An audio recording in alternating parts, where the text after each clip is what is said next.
राष्ट्रगाथा channel पर आने वाले सभी श्रोताओं को, दर्शकों को मेरा सादर सप्रेम नमस्कार।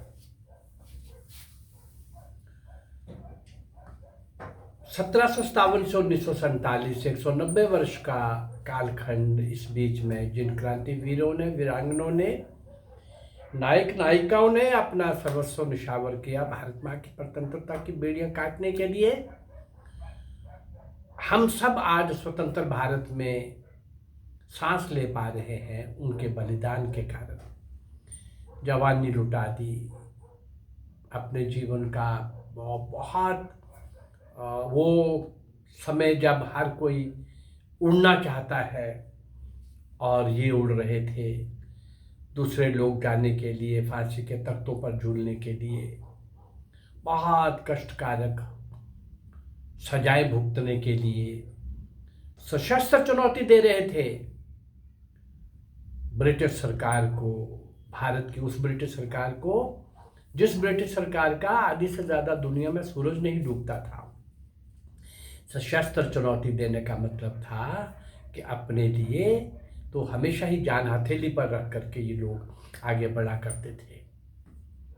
ऐसे क्रांतिवीर और वीरांगनाओं का इतिहास भरा पड़ा है। 506, 7, 507 ये वीडियो मैं आज आपको दे रहा हूँ। ऐसे इसी 190 वर्ष के कालखंड में कम से कम 600-700 वीडियो अब तक पहुंचाने का प्रयास कर रहा हूँ।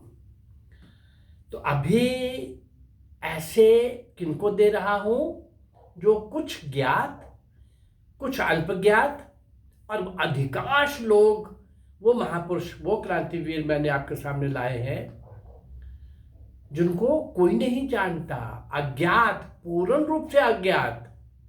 ऐसे ही उन अज्ञात लोगों की श्रृंखला में, पंक्ति में अभी कुछ दिन पहले भगत सिंह के बाद सुखदेव का 4 एपिसोड के अंदर और राजगुरु का आज 2 एपिसोड के अंदर, कल एक एपिसोड दिया था और एक आज दे के, राजगुरु का भगत सिंह के साथ के एपिसोड्स में भी बहुत कुछ आया है, सुखदेव वाले एपिसोड्स में भी बहुत कुछ आया है। तो इसलिए मैंने कोशिश की है कि वो रेपिटेशन ना हो और 2 ही एपिसोड के अंदर। लेकिन सुखदेव राजगुरु को तो पूरा हिंदुस्तान, सिवाय इस बात के कि भगत सिंह के साथ उनको फांसी लगी थी, और कुछ नहीं जानता। कल के एपिसोड के अंदर हमने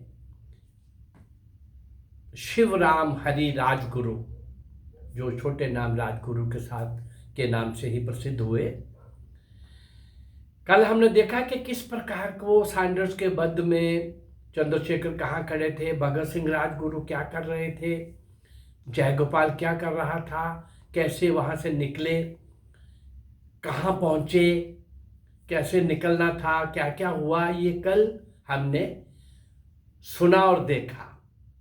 सैंडर्स का वध करके सभी लोग अपने ठहरने के स्थान लाहौर के मौजिंग हाउस में सुरक्षित पहुंच गए।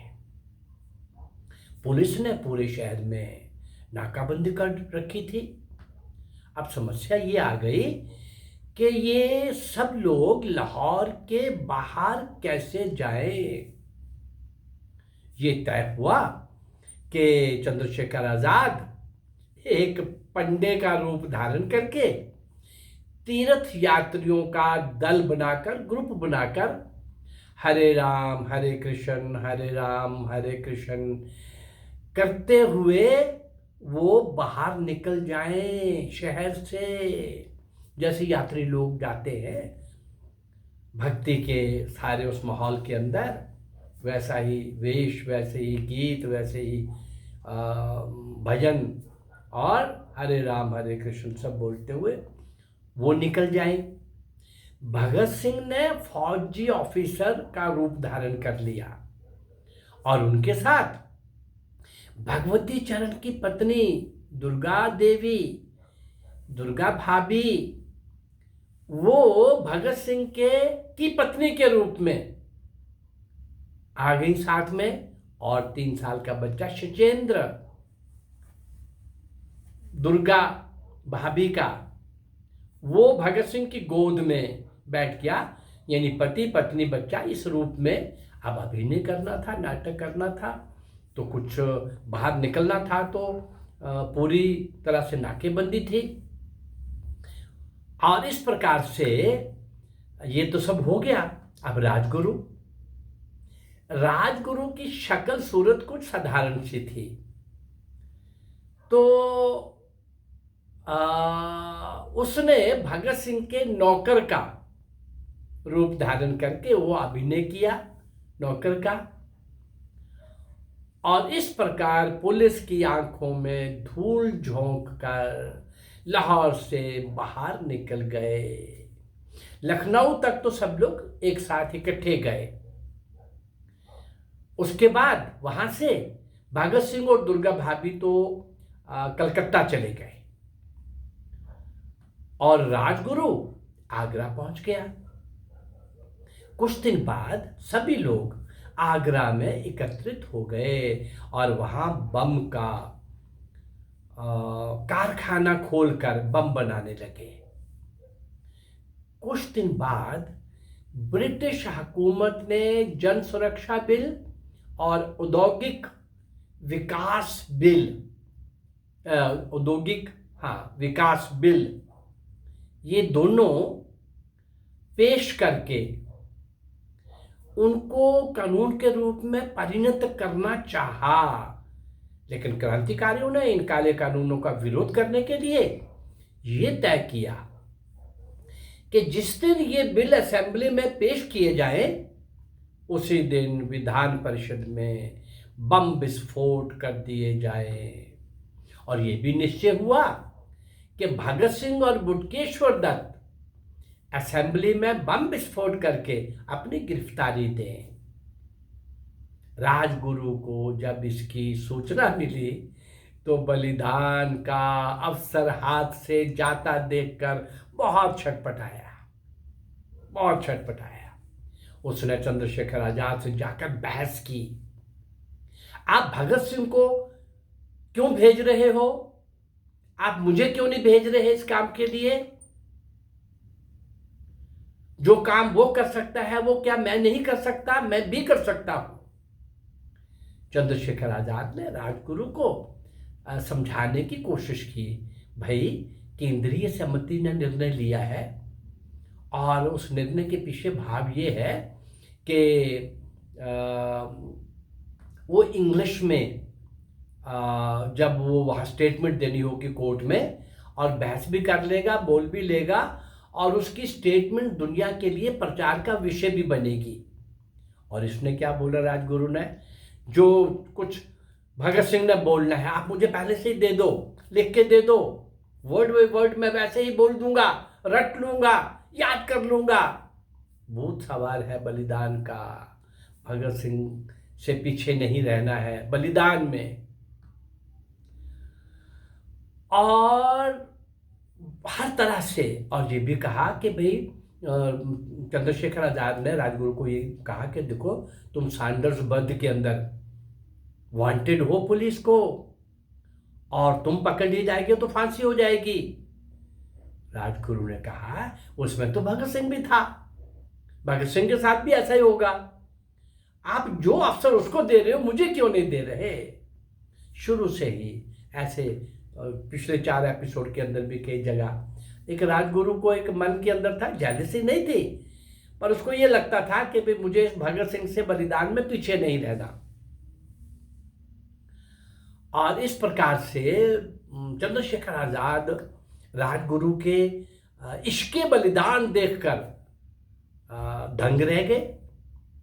और वो सैंडर्स की बात कह करके, सारी बातें कह करके जब लगा कि कोई बात नहीं बनी, तो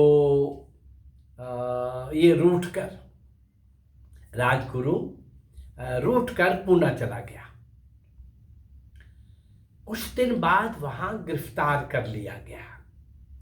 जब भगत सिंह ने असेंबली में बम फेंककर अपनी गिरफ्तारी दी तो गिरफ्तार हुए सभी क्रांतिकारियों को मुकदमा चलाए जाने के लिए लाहौर में एकत्रित कर दिया गया। इस प्रकार राजगुरु एक बार फिर भगत सिंह से मिल गया। इस बात से वह हर्षित था, प्रसन्न था कि बलिदान के इस मार्ग में, इस दौड़ में वो किसी भी तरीके से भगत सिंह से पीछे नहीं रहेगा। देखा, मैं भी पहुंच गया ना। और केस एक ही है, वही सैंडर्सबर्ग में ये भी था, भगत सिंह भी था। जेल में रहते हुए भी इसी ताक में रहने लगा सुखदेव कि बलिदान की होड़ में भगत सिंह से पीछे ना रह जाऊं मैं कहीं। जेल में जब सब लोगों ने अनशन किया तो राजगुरु को अच्छा अवसर मिल गया। जब डॉक्टर ने राजगुरु के पेट में दूध पहुंचाने के लिए गले में नली डाली तो राजगुरु ने झगड़ा किया, मुकाबला किया, छटपटा करके इनकार किया, हर तरह से हाथ पैर चलाए, पर सबने दबोच के रखा हुआ था। दूध राजगुरु के पेट में न जाकर फेफड़ों में चला गया। उसे जोरदार निमोनिया हो गया और बहुत कष्ट रहने लगा। राजगुरु को उस कष्ट में भी एक अलग तरह का आनंद आ रहा था। वो इस विचार से पुलकित हो रहा था कि जितेंद्र नाथ दास की भांति वे भी अनशन के कारण बलिदान हो जाएगा तो मेरा नाम पहले आएगा, नंबर 2 पे मैं हूं, मैं बलिदान हो गया। क्योंकि जितेंद्र नाथ दास भी ऐसे ही अनशन में बलिदान हुए थे। अब कष्ट है इतना, पर उसमें भी आनंद और ये विचार से पुलकित हो रहा है कि मैं ऐसे हो गया तो ऐसे हो जाएगा। और इस प्रकार वो भगत सिंह को बलिदान की होड़ में मात दे सकेगा। एक दिन सभी क्रांतिकारी राजगुरु की चारपाई के इर्द गिर्द खड़े हुए और उससे अनशन तोड़ने का आग्रह करने लगे। भाई तुम कष्ट में हो, हम अनशन बाकी लोग जारी रखेंगे, तुम बहुत कष्ट में हो। राजगुरु ने सबका आग्रह स्वीकार कर लिया। आग्रह वो टाल नहीं सका, उसके पीछे भी उसका एक भाव था। क्या था कि क्यों नहीं टाल सका? जब भगत सिंह ने दूध का गिलास उसकी ओर बढ़ाते हुए कहा, भगत सिंह से गिलास लेते हुए बहुत शरारती आंखों से वो ये कह रहा था कि चलो थोड़ी देर के लिए मैं आपकी मान लेता हूं, पर बलिदान में मैं तुमसे आगे ही रहूंगा भगत सिंह, ऐसे ही मन में। तब उसने नहीं बोला ऐसा कुछ भी। लेकिन दूध का गिलास देते हुए भगत सिंह ने पूछ लिया, क्या राजगुरु तू ये तो बता कि मुझसे पहले तू दूसरी दुनिया में जाने का उपक्रम क्यों कर रहा था? राजगुरु ने भगत सिंह के इस प्रश्न का इतना बढ़िया उत्तर दिया कि उसे सुनकर सभी साथी ठहाका मारकर हंस पड़े, खूब हंस पड़े। ठहाकों से वातावरण गूंज गया। और वह क्या बोला राजगुरु? सुनिए जरा, क्या बोला वो, क्या सुनकर के वो हंसे सब लोग। राजगुरु बोला, क्रांतिकारी जीवन में मैं हमेशा तुम्हारा नौकर की भूमिका ही निभाता रहा। तुम्हारे साथ मेरी भूमिका यही रही। जब कभी भी इधर उधर जाना होता था वेश बदल कर, और मैं उस भूमिका में रहा। तो जब इस जीवन में मैं ये भूमिका निभा रहा था, पूरी नौकर की भूमिका निभाते निभाते, अब इसीलिए मैंने सोचा कि नौकर का फर्ज है कि दूसरी दुनिया में आगे पहुंचकर अपने साहब के लिए एक अच्छा सा फ्लैट बुक करा के उसकी सफाई करके रखूं। अब ये उत्तर था और इस उत्तर से भगत सिंह भी दंग रह गया और सभी लोग, भाई ये तो भाई दीवाना है, ये तो कुछ भी करेगा। आखिर वे दिन भी आ गया। जब न्यायालय ने अपना फैसला सुना दिया, भगत सिंह सुखदेव राजगुरु को फांसी की सजा सुनाई गई, फांसी का दंड सुनाया गया। 23 मार्च 1931 को लाहौर किले की जेल में भगत सिंह सुखदेव राजगुरु को फांसी के तख्ते पर खड़ा कर दिया गया। राजगुरु के मन में बहुत हर्ष था, प्रसन्नता थी। वो क्या कि बलिदान की दौड़ में भगत सिंह से पीछे नहीं रहा। तीनों साथी एक साथ, और तीनों साथियों ने इनकलाब जिंदाबाद, इनकलाब जिंदाबाद, इनकलाब जिंदाबाद के जोरदार नारे लगाते हुए और देश की आज़ादी का चिंतन करते हुए, हमारा देश आज़ाद होगा, ये फांसी व्यर्थ नहीं जाएगी, ये बलिदान व्यर्थ नहीं जाएगा, इस प्रकार का भाव आंखों के सामने रखते हुए, मस्ती से झूमते हुए, हंसते मुस्कुराते हुए फांसी के फंदों पर झूल गए, फांसी के फंदों पर झूल गए। ऐसे सब अनगिनत बलिदान इन 190 वर्ष में, ऐसे अज्ञात, अल्पज्ञात, थोड़े से ज्ञात, ऐसे 607 वीडियोस में आप तक ऐसे नायक और नायिकाओं की, मौन तपस्वियों की, बलिदानियों की, वीरता और शिखर के नए नए अध्याय पृष्ठ लिखने वालों की, ऐसे सर्वस्व निछावर करने वाले क्रांति यज्ञ में, स्वतंत्रता रूपी महायज्ञ में अपने आप को आहुत करने वाले, ऐसे अनगिनत। ये तो एक रहा, फांसी के तख्तों पर झूलने वाले, काला पानी के वहीं पर मरखप जल जाने वाले और जेलों के अंदर लंबी यातना सहते हुए दम तोड़ने वाले। अरे गांव के गांव जला दिए गए, गोलियों से भून दिया गया, असहाय और निर्दोष लोगों को दबदबा सिद्ध करना था, डर भय आतंक का माहौल खड़ा करना था। कोई भारतीय बोलेगा तो जुबान काट देंगे, उठाएगा सर तो कलम कर देंगे, हिलेगा तो सीखचों में बंद कर देंगे। ऐसा एक वातावरण बनाने का वो काम कर रहे थे। और भारत माँ के ये सपूत और सपुत्रियां देश विदेश में अपनी जान से खेल रही थी और अपनी जीवन से, जान से खेलकर अपनी जवानी अर्पित कर रही थी। हर आयु वर्ग के लोगों ने भारत माँ की स्वतंत्रता के लिए कुर्बानी की, बलिदान दिया। ऐसे बलिदानी लोगों को, ऐसे अज्ञात बलिदानियों को आपके सामने लाने का ये मेरा प्रयास निरंतर चलता रहेगा। 1000 साल का इतिहास, सिंध के राजा दाहिर से नेताजी सुभाष चंद्र बोस तक का इतिहास, कम से कम 600-700 वीडियोस तो यही बनेगी। और इसके अतिरिक्त ऐसी 1500-2000 साल के उन वीर नायक नायिकाओं को मैं आपके सामने लाऊंगा जिन्होंने बड़ी शौर्य और वीरता के नए पृष्ठ लिखे और शिखर पर बैठ करके सारी दुनिया के लिए एक उदाहरण प्रस्तुत किए। ऐसे सब लोगों को भूलना कृतज्ञता होगी, एहसान फरामोशी होगी।